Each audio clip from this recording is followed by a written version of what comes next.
Shalom saudara yang terkasih dalam Tuhan, kembali lagi dalam renungan tekad, temukan kebenaran Allah yang dahsyat. Saudara-saudara yang diberkati Tuhan, mari kita bersatu di dalam doa. Allah Bapa yang bertata dalam kerajaan surga, Tuhan terima kasih untuk hari ini kami rindu datang ke hadirat-Mu. Tuhan tenangkan hati dan pikiran kami agar saat teduh ini benar-benar menjadi waktu kami bersama dengan Engkau. Bimbing kami Tuhan, supaya firman-Mu boleh meneguhkan hati kami dan menguatkan langkah hidup kami. Inilah doa kami, hanya di dalam nama Tuhan Yesus kami berdoa. Amin. Renungan hari ini terambil di dalam Kolose 4 ayatnya yang ke-6. Demikian bunyi firman Tuhan. Hendaklah kata-katamu senantiasa penuh kasih, jangan hambar, sehingga kamu tahu bagaimana kamu harus memberi jawab kepada setiap orang.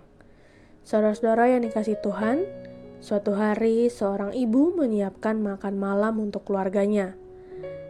Masakannya tampak sempurna, namun ketika dicicipi, rasanya kurang enak karena hambar.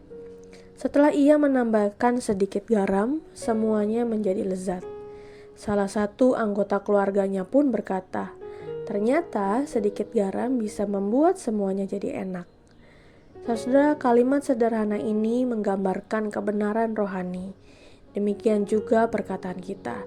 Tanpa kasih dan hikmat, kata-kata bisa hambar atau bahkan melukai. Namun bila dibumbui dengan kasih Kristus, ucapan kita dapat menguatkan, memulihkan, dan membawa damai. Rasul Paulus mengingatkan agar perkataan kita senantiasa penuh kasih. Ini bukan sekedar sopan santun, tetapi cerminan dari hati yang dipenuhi kasih Kristus. Yesus sendiri berkata, di dalam Matius 12 ayat yang ke-34 dikatakan, yang diucapkan mulut meluap dari hati. Bila hati kita dikuasai oleh Roh Kudus, maka lidah kita pun akan mengeluarkan perkataan yang membangun. Seperti tertulis juga di dalam Amsal 16 ayatnya ke-24, demikian firman Tuhan, perkataan yang menyenangkan adalah seperti sarang madu, manis bagi hati dan obat bagi tulang-tulang. Saudara-saudara, di dalam keluarga, lidah memiliki kuasa yang besar. Satu kata lembut dapat menenangkan suasana, namun satu kata kasar dapat melukai hati yang kita kasihi. Firman Tuhan berkata, di dalam Amsal 15 ayat yang ke-1, jawaban yang lemah lembut meredakan kegeraman, tetapi perkataan yang pedas membangkitkan marah.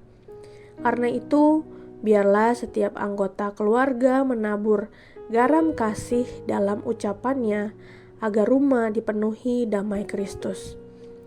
Demikian pula di tengah masyarakat. Dunia begitu haus akan kata-kata yang meneduhkan. Di antara komentar tajam dan kebencian, kita dipanggil untuk berbeda. Di dalam Efesus 4 ayat yang ke-29 berkata demikian, jangan ada perkataan kotor keluar dari mulutmu, tetapi pakailah perkataan yang baik untuk membangun, supaya mereka yang mendengarnya beroleh kasih karunia. Jadi melalui tutur kata yang penuh kasih, kita menjadi saksi Kristus yang hidup.